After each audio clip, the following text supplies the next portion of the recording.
Mesdames et messieurs, bonjour et bienvenue à vous dans cette nouvelle édition de votre journal de 15h dont voici les principaux titres. Le Premier ministre Abdelkader Kamel Mohamed a reçu la ministre éthiopienne de la Défense.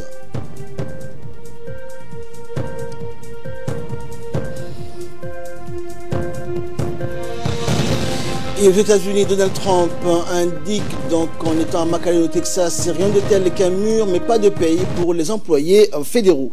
Merci à vous de nous rejoindre. Outre la rencontre avec le président de la République, Ismaël Omar Guelleh, la ministre éthiopienne de la Défense, l'ingénieur Aïcha Mohamed Moussa a rencontré les principales autorités djiboutiennes, dont le Premier ministre Abdelkader Kamel Mohamed. Les discussions ont porté donc sur le raffermissement des relations séculaires entre les deux pays qui partagent donc une identité communautaire linguistique de deux côtés. L'ingénieur Aïcha Mohamed, première femme éthiopienne à occuper ce poste important dans le gouvernement éthiopien, donc formé en octobre, a été accompagné d'une forte délégation comprenant le chargé d'affaires de l'ambassade de l'Éthiopie à Djibouti, ses collaborateurs et les officiers supérieurs des forces armées éthiopiennes. Et côté djiboutien, on pouvait compter donc le ministre de la Défense, Ali Hassan Bahdoun, le chef d'état-major des forces armées djiboutiennes, qui ont pris part donc à la première rencontre entre le Premier ministre et la ministre de la Défense de l'Éthiopie, Aïcha Mohamed Moussa. Le Premier ministre a souhaité la bienvenue à la délégation. Il a affirmé que les autorités djiboutiennes vont renforcer le processus d'intégration économique entre les deux pays dans l'intérêt des deux peuples qui partagent les mêmes valeurs. La ministre éthiopienne a à son tour remercié le Premier ministre pour l'accueil chaleureux. Elle a promis que les autorités éthiopiennes ne vont ménager aucun effort pour renforcer les relations existantes à tous les niveaux entre les deux pays, notamment économiques, politiques et sociales. Et la ministre éthiopienne a été reçue par la suite par le ministre de la Défense, Ali Hassan Bahdoun, accueilli donc par les autorités du pays présents. Donc les discussions ont porté essentiellement sur les voies et moyens de renforcer les relations diplomatiques qui existent donc depuis longtemps entre les deux pays frères et amis. La ministre éthiopienne de la Défense, Aïcha Mohamed, s'est réjouie de l'accueil que lui a réservé donc l'autorité djiboutienne. Était également présent le chef de la sécurité nationale, le général et chef d'état-major des forces armées djiboutiennes, et le chef d'état-major de la gendarmerie nationale, Zakaria Hassan Aden, ainsi que le commandant de la garde républicaine, le colonel Mohamed Jama'a. Le ministre de la Défense a à son tour souhaité la bienvenue à la ministre éthiopienne.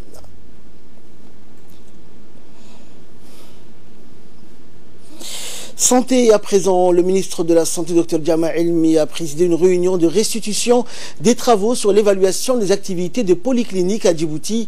En effet, l'équipe d'inspecteurs de santé en charge de ces investigations a présenté les conclusions de leurs travaux d'évaluation sur le fonctionnement des polycliniques, et il s'agit des polycliniques inaugurées en 2018 et qui ont audité et pour lesquelles plusieurs recommandations ont été formulées afin de répondre aux critères de performance et au respect des normes et des réglementations en vigueur dans ces établissements sanitaires de niveau 2. Ainsi, les défaillances observées et les manquements relevés ont fait l'objet d'une analyse approfondie de manière à trouver rapidement des résolutions durables et pérennes.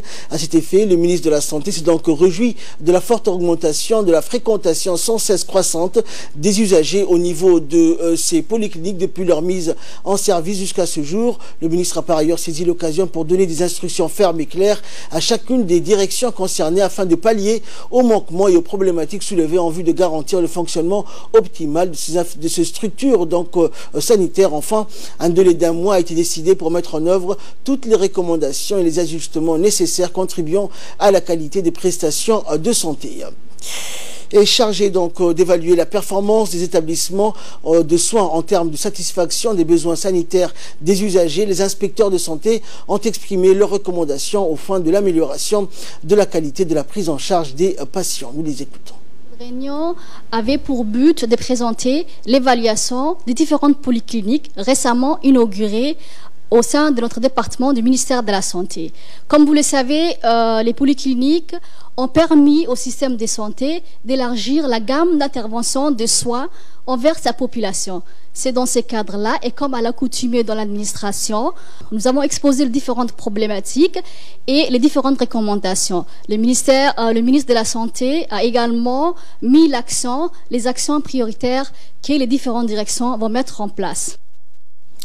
Toujours en nouvelle nationale, le ministre de l'Éducation nationale et de la formation professionnelle, Moustapha Mohamed Mahamoud, et son collègue en charge de l'enseignement supérieur et de la recherche, Dr Nabil Mohamed Ahmed, ont signé aujourd'hui une convention de partenariat dans le domaine d'éthique.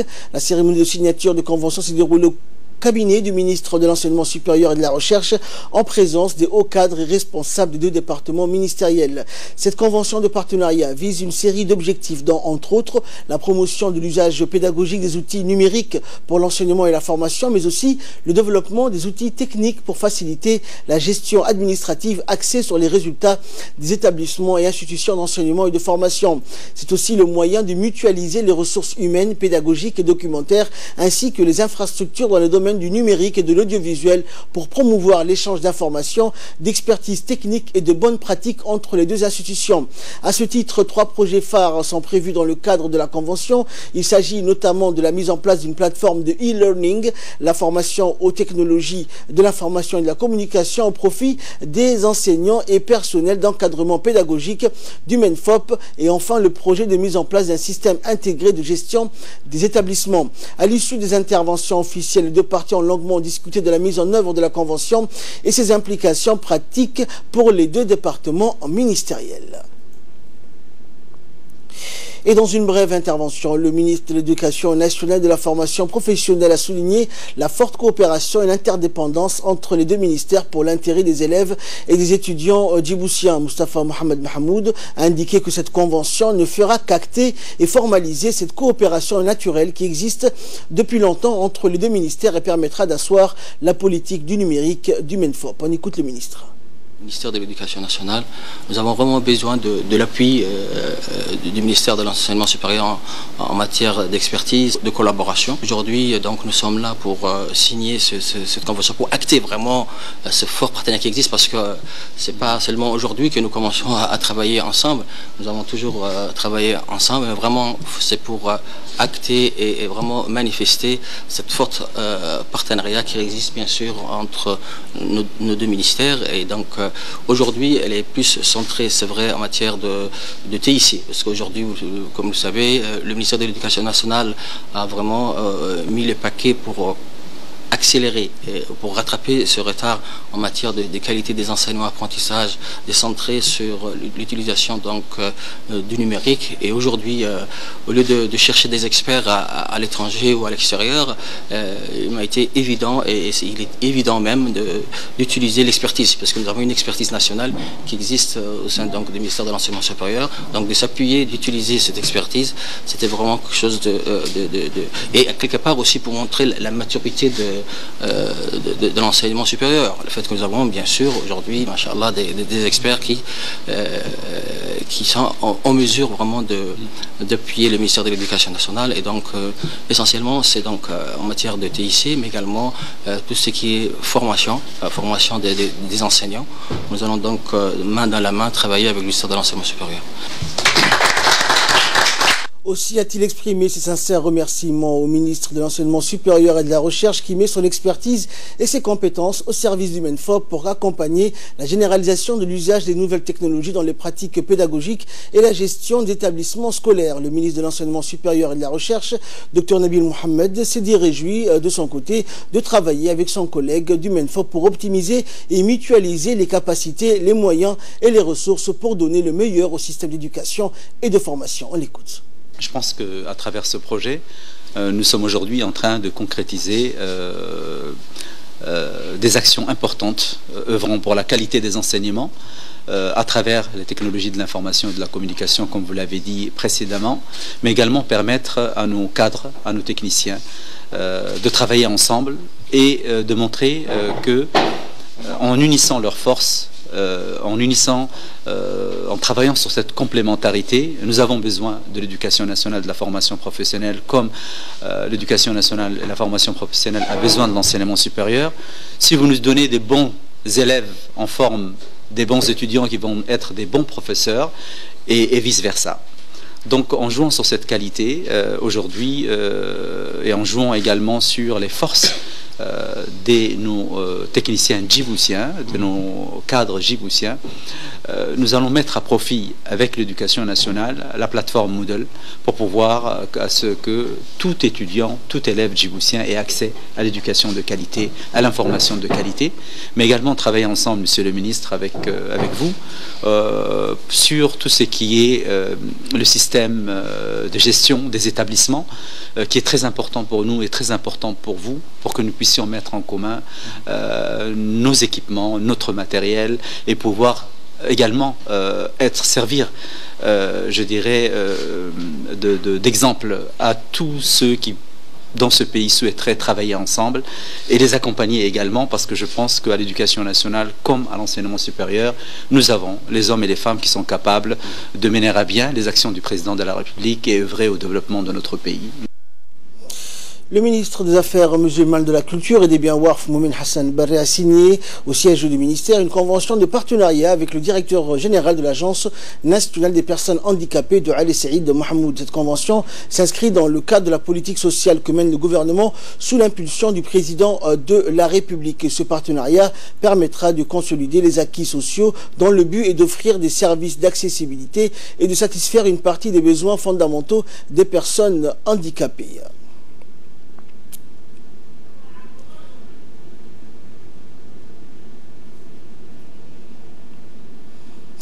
Et lors de cette cérémonie de signature, le ministre Moumin Hassan Barré a souligné que son département mettra en place un plan d'action au profit des personnes handicapées afin de leur permettre de s'épanouir et de jouer pleinement leur rôle au sein de la société, et d'ajouter des programmes religieux et culturels dédiés aux handicapés seront élaborés pour venir en aide à cette catégorie sociale. Des efforts seront également déployés de part et d'autre au bénéfice des personnes ayant des besoins spéciaux au niveau national. Il est à rappeler que conformément à la loi numéro 207, la personne handicapée est considérée comme sujet à part entière, ayant des droits et devant être intégrée dans la société. De ce fait, l'Agence nationale des personnes handicapées a été créée dans le but de promouvoir la participation, l'intégration et l'égalité des chances des personnes handicapées dans tous les domaines de la vie sociale. Elle assure ainsi l'obligation nationale de solidarité et d'épanouissement des personnes handicapées en tant que citoyens. Également, nouvelle nationale, donc le ministre des Affaires musulmanes a clôturé donc cette cérémonie de signature. Et nous passons à présent donc à l'actualité régionale. Ethiopian Airlines s'offre donc un hôtel 5 étoiles. Plus que quelques jours donc, et Ethiopian Skylight Hotel, l'hôtel 5 étoiles de la compagnie Ethiopian Airlines, sera officiellement inauguré le 28 janvier donc à Addis Abeba. Ce sera en même temps que le nouveau terminal de l'aéroport, rapporte donc un site d'information citant la presse éthiopienne. Ethiopian Skylight Hotel à Printemps est situé à 5 minutes de l'aéroport international Bollé d'Addis Abeba. Il s'étend sur 42 000 mètres carrés et dispose de 373 chambres. La construction de cette infrastructure a coûté 65 millions de dollars américains. Il a été financé à 35% sur fonds propres par Ethiopian Airlines, tandis qu'Exim Bank of China a fourni 65% du financement du projet. Dans l'immédiat, donc, cet hôtel générera 400 emplois. Outre la promotion donc du tourisme éthiopien, cet hôtel accueillera donc ainsi les passagers pendant les transits, les escales et le retard technique. Et Ethiopian Airlines envisage donc en effet la construction d'un deuxième hôtel qui devra être opérationnel en 2021. Et actualité africaine et internationale, donc en Ouganda, l'un des parcs solaires de l'Ouganda entrera bientôt en service selon les autorités. Il s'agit de la centrale solaire de Kabula-Soke, dans le district de Gamba, dans le centre de l'Ouganda. Le Kabula-Soke donc aura une capacité de production de 20 MW. C'est l'une des 5 centrales à avoir pris forme. Le groupe Xabo Energy Limited, détenteur d'une licence de production depuis 2015, envisage la construction donc d'autres centrales solaires dans les districts du pays, le tout d'une capacité de 150 MW. Et donc pour améliorer le quotidien de ses concitoyens, les autorités ougandaises ont décidé d'investir dans l'énergie solaire avec la mise en place de nombreux projets. Le pays d'Afrique de l'Est, situé près de l'équateur, a l'avantage donc d'être ensoleillé, très ensoleillé même, un réel potentiel qu'ont exploité les autorités ougandaises. Et enfin, donc, Donald Trump indique, je cite, rien de tel qu'un mur, mais pas de paye pour les employés fédéraux. C'est ce que répète à l'envi le président américain, alors que l'administration fédérale est toujours en partie paralysée. Donald Trump s'est rendu à McAllen, une ville donc texane frontalière avec le Mexique. Il a rencontré des gardes frontières américains et a fait ses déclarations à la presse. Ce dont ils ont besoin par-dessus tout, c'est d'un mur frontière, une barrière. Appelez ça comme vous voulez, qu'il soit en acier ou en béton, peu importe. Nous avons besoin d'un mur. Ignorant les manifestations anti-mur, Donald Trump martèle que sans cela, il y aura des morts. Il a promis ce mur pendant sa campagne et n'ayant pu faire contribuer le Mexique, il réclame des milliards aux parlementaires américains pour construire l'ouvrage. En attendant, 800 000 employés fédéraux ne recevront pas leur premier salaire de l'année et loin de se remettre en cause, Donald Trump en rend responsable l'intransigeance des démocrates. C'est tout pour ce journal. Merci à vous de nous avoir suivis. Excellent après-midi sur Télé Djibouti.